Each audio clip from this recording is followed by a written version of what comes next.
Welcome to my online English 102 class. My name is Patricia A. Holland. I'll be your instructor this semester for English 102. Note my middle initial because this semester there are 4 English teachers named Patricia Holland who teach classes online or on campuses across the Kentucky Community and Technical College system, KCTCS. I teach on the Bluegrass Community and Technical College campuses and often teach online English classes overseas on the World Wide Web.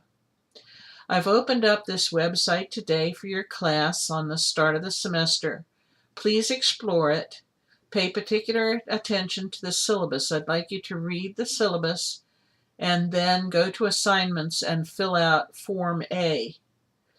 Just be aware, some parts of the site are still under construction, so you might find assignments or homework tasks with old due dates, February 10th, 2008 as an example.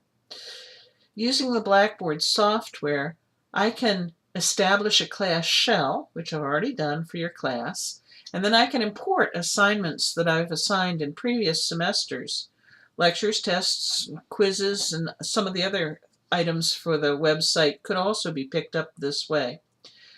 Sometimes the material will show up with the old deadlines and I have to change them to make them current for your semester before you can fulfill the assignment, for example, or submit the assignment.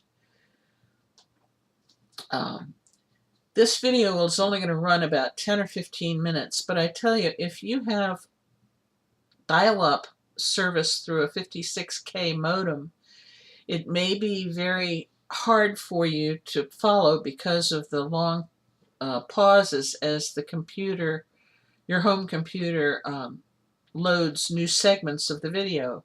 For this reason, everything I'm telling you will appear in Lecture 1. If you'd prefer to read it instead of watch it, you're welcome to do so. I thought I'd go over some of the important differences between an on-campus English 102 class and this class.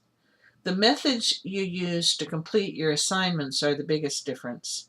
You must use a computer that has internet access. You must have electricity to use that computer. Okay, that does sound a little oversimplified, but a few years ago, in January 2009, ice storms brought down the power lines in western Kentucky. Over 1 million Kentuckians, including many of my students, were without power for 3 weeks or more.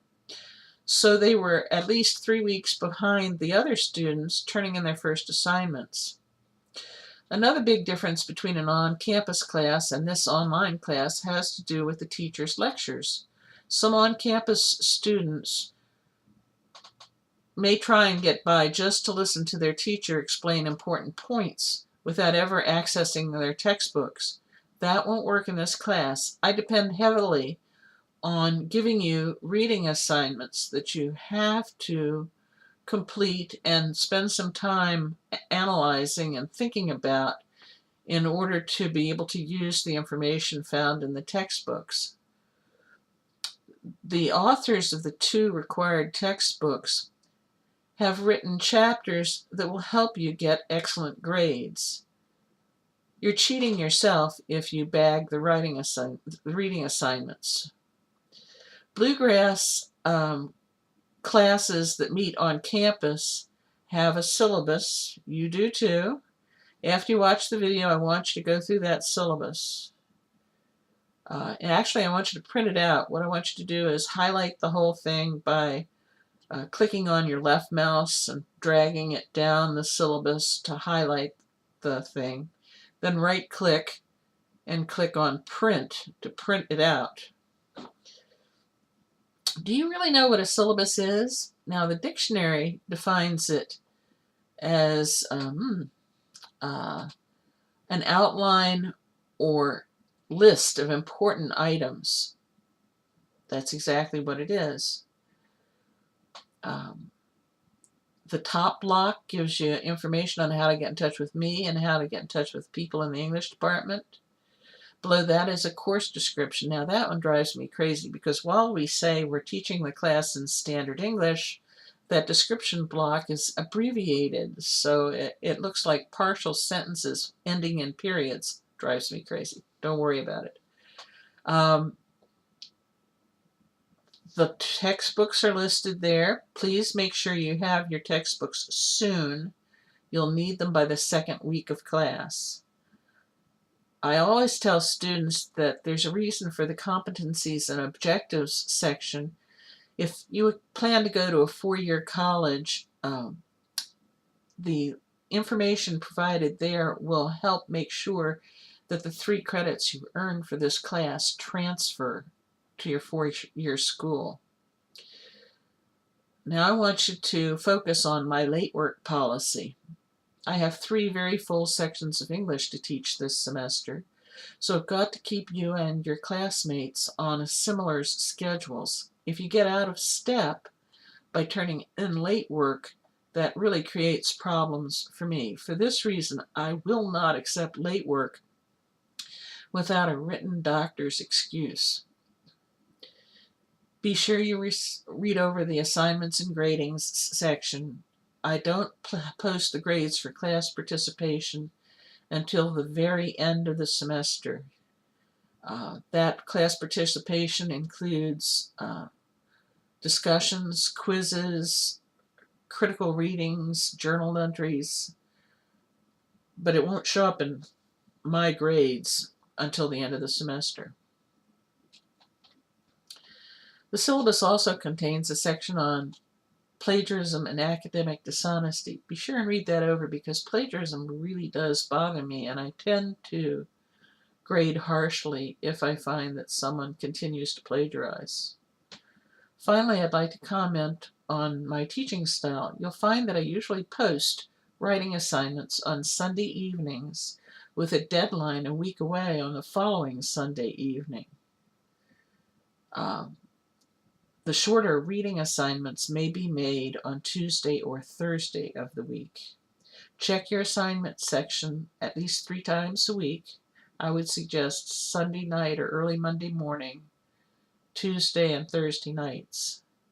As the semester progresses, I might add short assignments that show up on Tuesdays or Thursdays. When I was a staff writer at National Geographic Society, every assignment had a deadline. So my assignments also have deadlines that I urge you please to pay attention to and make sure you get your work in on time. I'm happy to have you in my class.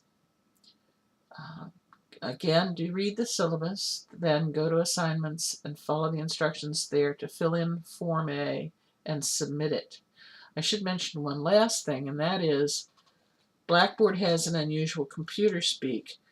When you get to the assignment form where you can submit work, the bottom of this page has 3 choices: to cancel it, to save text, or to submit. Never do the save text, because all I see when you do that is a little symbol that looks like a high school school locker lock. You know, remember those combination locks? Well, that's a symbol I get. The save text or save work indicates something the student has started to work on and wants to come back to. It's not, it does not fit the category of work that's submitted for grading. For this reason, I would suggest that you just bag ever choosing that option. If you're going to submit work by deadline, use the submit button. Again, it's nice to meet you. Go to lectures and read what you see there if it's easier to read instead of watch the video.